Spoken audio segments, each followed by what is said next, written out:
Hello, family. I'm coming to you today with a lesson from the book of Proverbs. How many of us know that just because you're older or have reached a certain age in life, that doesn't necessarily mean that because you're old or older that you have the knowledge, the wisdom, the discernment, the wherewithal to properly function in a world like today, or it's just not there. That's just case in point. Let's call it what it is. Call a spade a spade. Sometimes, we don't have people in our life to actually help us get to where we need to be, or we don't have people in our life to motivate us or encourage us at any rate. Ask me how I know. I walked those shoes, but God kept his hands on me. Lord, I thank you. I thank you. I thank you. So if you see me looking down, because I don't want to forget anything that I've written down. These are just my notes.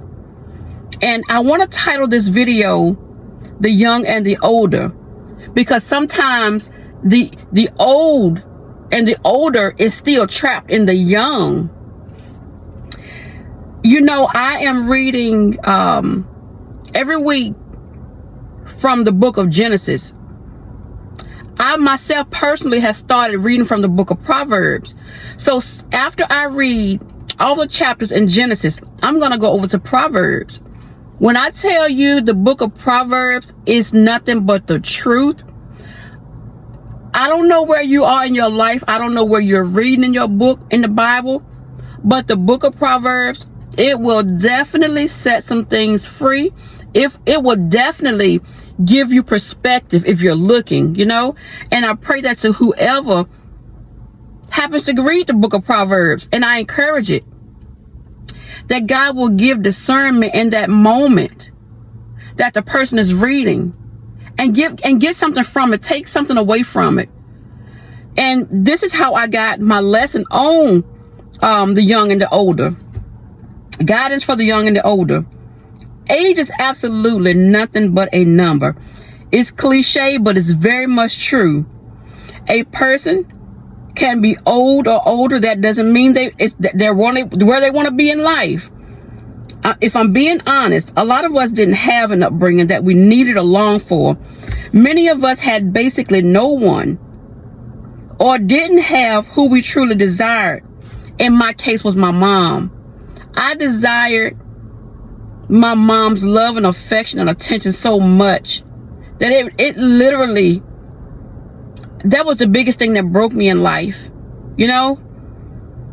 I'm grateful who did have this blessing growing up. I'm grateful for all the people who had people to be there for them, to mature and do all the things that was needed as a child and as a teenager and as a young teen. A lot of us suffered, like myself. But what the devil meant for evil, God worked it out for his good. I watched a YouTube video the other day, and what is his name? He has a YouTube channel, and I don't know if it's a marriage podcast, but anyway, he had a guest speaker on there, and this guest speaker one of them name was John Gray.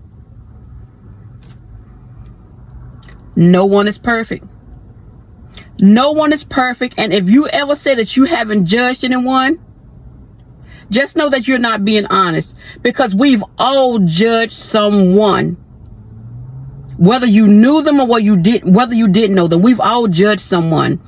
So this man, Pastor Gray, like we all have gone through some things. We've all done something. He did something he wasn't ashamed of. And I heard him from his mouth. He told his story, and it's his story to tell. No one can tell my story like me. No one can tell your story like you. But this man didn't have anybody growing up.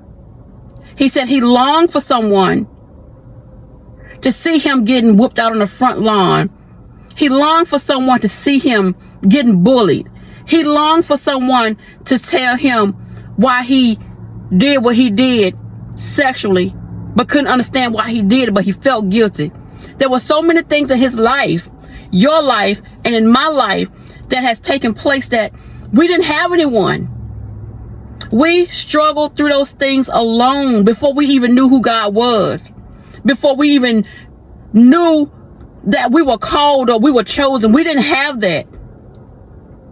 And so for me, fast forward to this day, I understand why I went through so much in life. Did that take away the hurt? Did that take away the pain? No, it did not. It didn't take away not one single thing. But I'm so grateful today. Today is May 5th. No, today is May 6th. I think today is May 6th. I'm so grateful today that God has shown me who I truly am in Him. Because it wasn't easy. That still doesn't mean I have it easy. It does not mean that. It means that I know who I am and what my purpose is.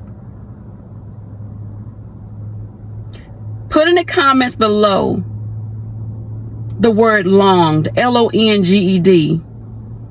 If you've longed for someone to see you, for someone to be there for you, someone you could talk to without any response, someone that says, I love you when you go to school in the morning, someone that says, I'm so glad to see you when you come home from school, I missed you. Do you need anything today? How are you feeling today? Come and let me give you a hug.